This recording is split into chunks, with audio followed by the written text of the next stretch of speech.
Black Sea grain deal terminated. Kremlin declines to extend the Black Sea grain deal, stalling the export of Ukraine grain to the rest of the world. The grain pact helped lower food prices by more than 20% globally. Traffic on the Crimean Bridge linking to Peninsula with the Russian region of Krasnodar has been halted amid reports of explosion.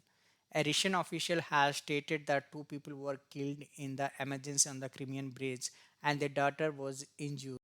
Kyiv says the incident could be an act of provocation on Moscow's side.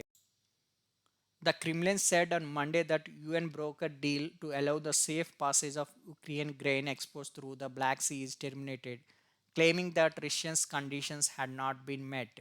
The Black Sea Agreement ceased to be valid today. Dmitry Peskov, President Vladimir Putin's press secretary, was quoted by state news agency TASS as saying, as the president of the Russian Federation said earlier, the deadline is July 17th, 2023. Unfortunately, the part relating to Russia in the Black Sea Agreement has not been implemented so far. Therefore, its effect is terminated, Peskov said. As soon as the Russia conditions are met, the Russia Federation will return to implementation of the deal, he said. Russia notified the other parties of its withdrawal from initiative in a letter sent to the Istanbul-based Joint Coordination Center, set up the monitor the deal's implementation, a UN official confirmed to Politico.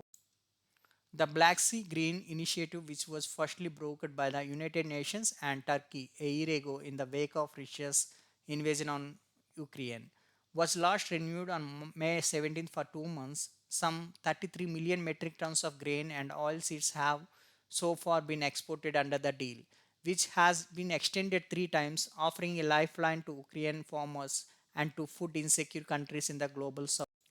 Dutch Foreign Minister Wopke Hoekstra blasted Moscow's move, saying it threatens food prices and market stability. It is utterly immoral that Russia continues to weaponize food, Hoekstra said in tweet.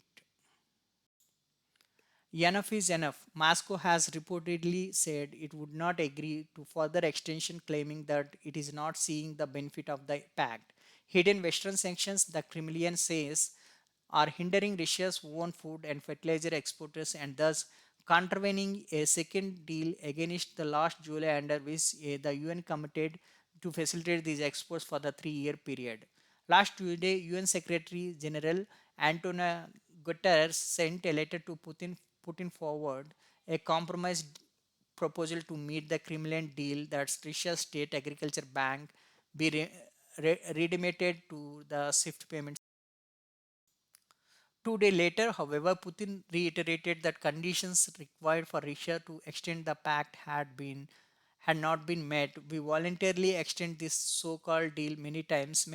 But listen, in the end, enough is enough, the Russia president said in a TV interview on Thursday night.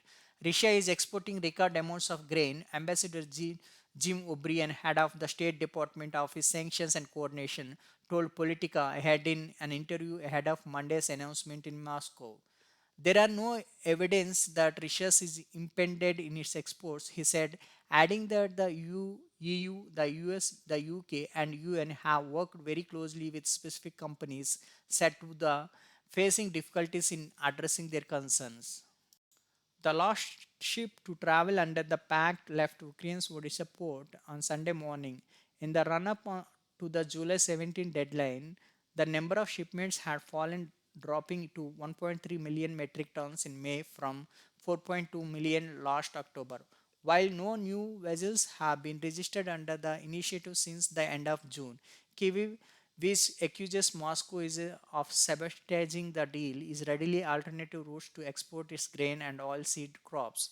Aid agencies, meanwhile, are bracing for the impact of a deal and on a global food prices, which they say will hit the world's most vulnerable in food insecure countries the hardest. Wheat prices rose 3% on Monday, bringing cumulative gains since the middle of the last week to 12%, said Carlo Merea, head of agriculture commodities market at Rabobank. Without the deal, Ukraine will have to export most of its grain and oilseeds via Dumbar River, driving up transport and logistics cost and pushing down prices for farmers who may subsequently plant less, he said. This situation means poor countries in Africa and Middle East will be more dependent on Russian wheat, said Mera.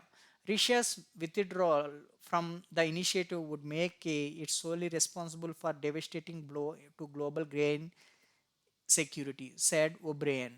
President Putin is well aware that if he chooses to impede or end this agreement, that he will be causing a great deal of trouble for the global south countries.